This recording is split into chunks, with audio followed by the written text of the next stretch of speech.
Welcome, everyone. Thank you so much for showing up. I'm Tian, and I am so happy to see you. Today, our topic is interpersonal effectiveness. Specifically, we'll dive into two skills for healthy relating: listening and validation, and the think approach. So, let's begin by talking about listening and validation. So, first of all, why is this important? Pause the video and see if you can come up with a few reasons. Well, some of the key reasons why listening and validation are crucial skills in interpersonal settings include the fact that it builds trust and intimacy. So, when we make the effort to truly listen without judgment and validate someone else's experience, it helps them feel seen, heard, and understood. And this creates a foundation of trust and intimacy in the relationship. And we all have a basic need to be validated. So that's why this is important. The second reason I want to talk about is that many conflicts escalate due to a breakdown of listening and validation. So when people don't feel heard, they get more entrenched in their positions. So validating each other's perspectives can diffuse tension and open the door to finding mutual understanding or compromise. The next thing I want to talk about is that active listening forces us to slow down, be present, and take in the full meaning behind what someone is communicating. So, both verbally and non-verbally. This leads to much cleaner lines of communication and less misunderstandings. Next thing is that when we purposefully listen to validate rather than prepare our rebuttal, we open ourselves to deeply understanding the person's mindset, emotions, and behaviors from their frame of reference. And this grows our compassion. Next thing is that by practicing validation, we model to others how to communicate with patience and an open mind. So this can have a ripple effect for more positive relating. And finally, I want to say that being validated helps regulate difficult emotions like anger, anxiety, or sadness. And invalidation often pours fuel on fire, the fire of dysregulation, while validation is soothing. So, in essence, validation and attentive listening are pro-social skills that foster stronger interpersonal connections, emotional intelligence, and conflict resolution abilities. And they are important tools for effective listening or effective relating. So, how should we listen and validate effectively? Well, the first thing we can do is ask open-ended questions. So to show you are truly curious and interested in someone's experience, ask open-ended questions that allow them to expand, such as, what happened after that? How were you feeling in that moment? Can you give me some more details about? The second step we can do is use reflective listening. Paraphrase back your understanding of what the person expressed using phrases like, if I'm hearing you right, you felt, it sounded like the situation left you feeling. I understand these experiences made you worried, happy, etc. We can also read body language. Remember that nonverbal cues can be just as important as the words someone uses. So pay attention to posture. Are they tense, relaxed, defensive? Eye contact. Are they making it or avoiding your eyes? Other gestures, nodding, shaking their head, or fidgeting, etc. Ask gently if you sense their body is telling a different story than their words. Step four is find common ground.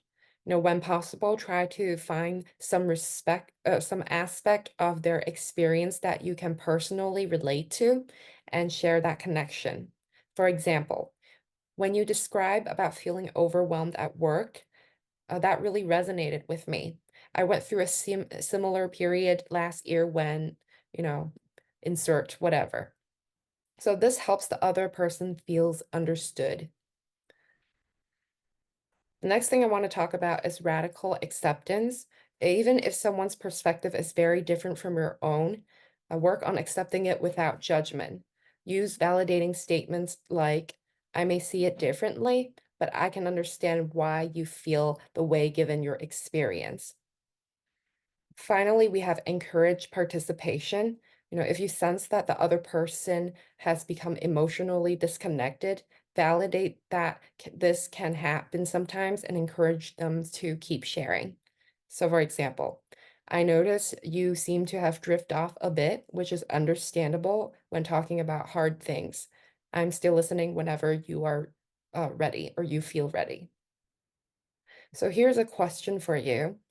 Can you give an example of a time when you truly felt listened to and validated? How did it make you feel? So feel free to pause the video and think about what your response to this would be. So even when we know these skills, these there are common barriers that can prevent us from truly listening um, and validating.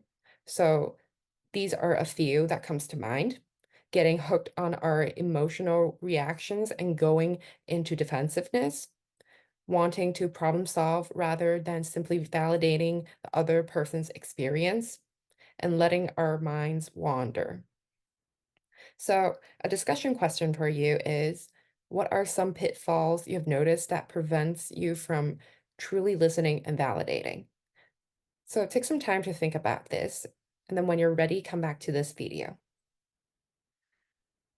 As you might remember from the first DBT skills that we talk about, which is mindfulness, engaging in mindful activity can help cope with these barriers because a lot of these barriers happen when we are not fully present. So if you find yourself facing these barriers, think back to the mindfulness activities that we did together, including breathing exercises, something you can do very easily, quickly, and in almost any situation. So next time, try implementing a mindfulness activity when you are facing one of the barriers that I mentioned. Now let's move on to the think approach. So, interpersonal problems can stir up intense emotions like anger, hurt, frustration. When you find yourself upset with someone, it's easy to get caught up in negative thoughts and reactions that escalate that conflict further. So, the think skill provides a way to step back, gain perspective, and respond more effectively. So, this is an acronym, and I'm going to go through each of the letters right now. So I will start with T, which stands for think about the situation from the other person's point of view. So the other person likely have their own perspectives, concerns, and reasons for acting the way they did. So trying to see it through their eyes can increase empathy. The next thing we have is H, which stands for have empathy for what the other person might be feeling or experiencing that led to the situation. So try to put yourself in their shoes for a moment. We're all human with our own struggles. The next letter we have is I. So this stands for interpretations. Consider multiple possible interpretations for their behaviors, both, you know, things that are realistic or maybe things that are a little bit more of a reach. So there may be unseen factors influencing them that have nothing to do with you. Next thing we have N. We want to notice their attempts, however small, to be kind or improve the relationship. So notice if their behavior seemed to be driven by hurt, fear, or other vulnerable emotions under the surface of anger. Then we have K, which stands for kind. So choose a kind response. Even if you're still upset, responding with empathy and care rather than harsh words is more likely to resolve the conflict long term. By walking through the acronym THINK, you create space to calm intense emotions and see broader perspectives, and also relate to other people's humanity. From this grounded place, you'll be better able to effectively address the interpersonal shift or the rift um, through further skillful communication and problem solving. To wrap up, I just want to say that these skills are an ongoing practice that allows for greater interpersonal effectiveness over time. So be patient and self-compassionate as you build these vital skills for relating with empathy and an open mind. That's all I have for you. So thank you so much for watching, and I will see you in the next one. Bye.